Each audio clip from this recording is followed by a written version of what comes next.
Assalamualaikum warahmatullahi wabarakatuh. Sobat RH sekalian, jumpa lagi kita di channel yang keren ini. Keren cadas. Ya, sobat semuanya, kita ada hal yang menarik untuk dibahas, yaitu hasil dari lembaga riset yang berbasis di Australia, Uting Survey ya. Jadi lembaga ini memang masih menempatkan Anies di nomor 3, tapi setidak-tidaknya perbedaannya ya enggak gitu-gitu amat lah dibandingkan lembaga survei lokal yang perbedaannya bisa 2 kali lipat antara Ganjar dengan Anies ya. Ganjar atau Prabowo bisa 34, Anies cuma 17, 50%-nya. Ini perbedaan ketat ya dan masih bisa berubah, di mana Ganjar memang masih nomor 1 34%, tapi masih dalam margin of error dengan Prabowo Subianto yang 33%. Sementara Anies Baswedan 27%, artinya cuma beda 7% dengan Ganjar Pranowo. Lalu Rahasia belum memutuskan 3%, tidak menjawab 3%-nya, masih ada 6% yang masih bisa diperebutkan. Tetapi sekali lagi perbedaan tidak gitu-gitu amat ya dengan lembaga survei lokal yang bisa sampai 50% perbedaan. Tapi sekali lagi sobat era sekalian, ini pun masih bisa berubah. Coba kita lihat ya, ada 2 perspektif yang kira-kira bisa dikemukakan. Pertama adalah lembaga survei lokal kebangetan, ya. Yang kedua, Anies bisa bounce back ya, bisa bouncing lagi dia untuk mendapatkan kepercayaan publik. Tapi apapun itu gap-gapnya ya enggak gitu-gitu amat lah.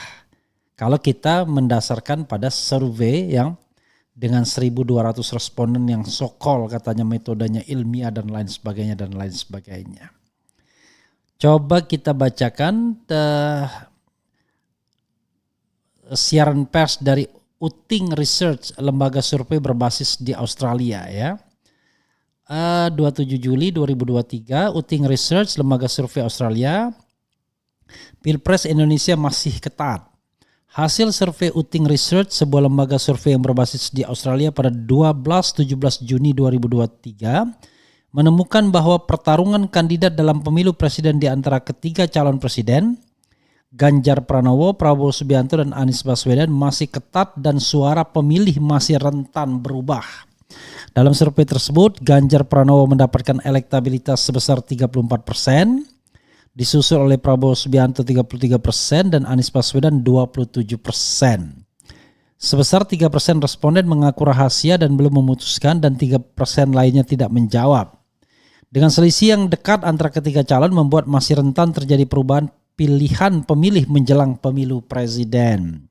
Survei dilakukan secara tatap muka pada 12-17 Juni 2023 dengan jumlah sampel sebesar 1.200 yang tersebar secara proporsional di 34 provinsi di Indonesia. Survei menggunakan metode multi-stage random sampling. Margin of error survei ini sebesar lebih kurang 2,8% pada tingkat kepercayaan 95%. Jadi bayangkan ya, tingkat kepercayaannya 95% ya. Kemudian margin of errornya 2,8%. Jadi sangat mungkin masih bisa berubah ya. Oke. Lalu ada isu-isu lain juga yang dikemukakan yang justru menjadi paradoks. Sebagai contoh soal isu keberlanjutan dan kepuasan terhadap pemerintahan. Ini agak paradoks sesungguhnya. Kita lihat ya. Hasil survei Uting Research ini juga menemukan bahwa sebagian besar publik menginginkan keberlanjutan program Jokowi dengan melakukan sejumlah perbaikan. Dalam survei tersebut ditemukan bahwa sebesar 61% mengatakan sebaiknya pemerintahan baru melanjutkan sebagian kebijakan pemerintahan Jokowi dan memperbaiki sebagiannya. 20% mengatakan sebaiknya membuat kebijakan baru dan berbeda, dan 18% mengatakan sebaiknya melanjutkan kebijakan pemerintahan Jokowi saat ini. Jadi kalau kita bicara ya Sobat Era sekalian, melanjutkan kebijakan pemerintahan Jokowi saat ini 18% saja yang mendukung.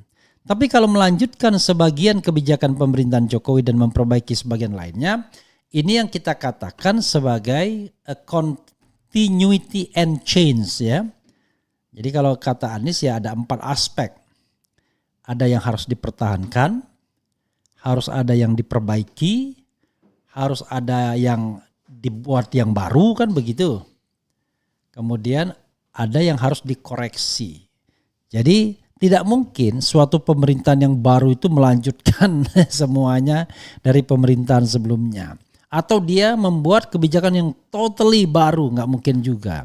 Karena prinsipnya adalah yang baik dipertahankan, kemudian yang buruk itu dikoreksi atau diganti sama sekali kan begitu.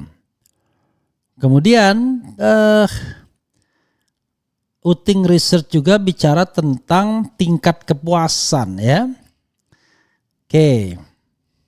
Hasil survei Uting Research ya menemukan bahwa mayoritas responden mengaku puas terhadap kinerja pemerintahan Jokowi Ma'ruf Amin. Sebesar 72% responden mengaku puas dengan kinerja pemerintahan Joko Widodo Ma'ruf Amin dan 20% responden mengaku tidak puas. Meskipun sebagian besar responden mengaku puas dengan kinerja pemerintahan, tetapi persepsi publik terhadap situasi ekonomi belum sepenuhnya membaik. Saat survei dilakukan, sebesar 51% responden mengatakan situasi ekonomi buruk dan 48% mengatakan situasi ekonomi baik. Sisanya 1% mengaku tidak tahu dan tidak jawab. Nah ini juga misteri ya. Bagaimana mungkin mengaku puas tapi mengatakan mayoritas mengatakan situasi ekonomi sekarang buruk. Itu kan sebuah paradoks. Tapi memang tidak mudah menemukan angka-angka survei apalagi ditanyakan kepada masyarakat awam ya. Ya itu ya. Jadi Sobat Era sekalian, ada sebuah paradoks sesungguhnya. Di satu sisi orang ingin keberlanjutan dan perbaikan. Orang mengatakan ekonomi sekarang buruk tapi tingkat kepuasan tinggi. Jadi ini gimana cara bertanyanya yang jelas. Tetapi adapun persaingan yang ketat tadi menunjukkan bahwa too much lembaga survei yang ada saat ini. Bisa mereka menjadi alat campaign bagi calon-calon yang ada. Dan sehingga mereka marginnya mereka ambil semua. Atau jangan-jangan memang ada kecenderungan Anies bounce back ya, bouncing back. Kita lihat dua sisi itu yang harus kita garis bawahi ya, masih ketat rupanya pertarungan. Jadi tidak perlu khawatir juga pendukung Anies Baswedan bahwa kalau lembaga survei selalu menempatkan kalah. Lembaga survei Australia memang masih menempatkan nomor 3, tetapi paling tidak angkanya tidak begitu amat ya. Dan ini mencerminkan bahwa masih akan ada perubahan-perubahan yang signifikan menjelang Februari 2024. Oke, Sobat Era sekalian, itu saja ya. Nanti kita akan bahas hal-hal lainnya. Tetapi ini menurut saya penting untuk memberikan optimisme juga kepada para relawan atau kepada para organisasi atau partai politik yang mendukung paling tidak misalnya Anies Baswedan agar pertarungan 2024 itu adalah pertarungan yang benar-benar bermutu, berimbang, dan tentu saja kita menginginkan pertarungan yang jujur dan adil ya, bukan pertarungan yang direkayasa, walaupun kesan rekayasa itu bisa jadi sudah dimulai sejak survei-survei dilakukan. Itu saja Sobat RH sekalian. Wassalamualaikum warahmatullahi wabarakatuh. Cie.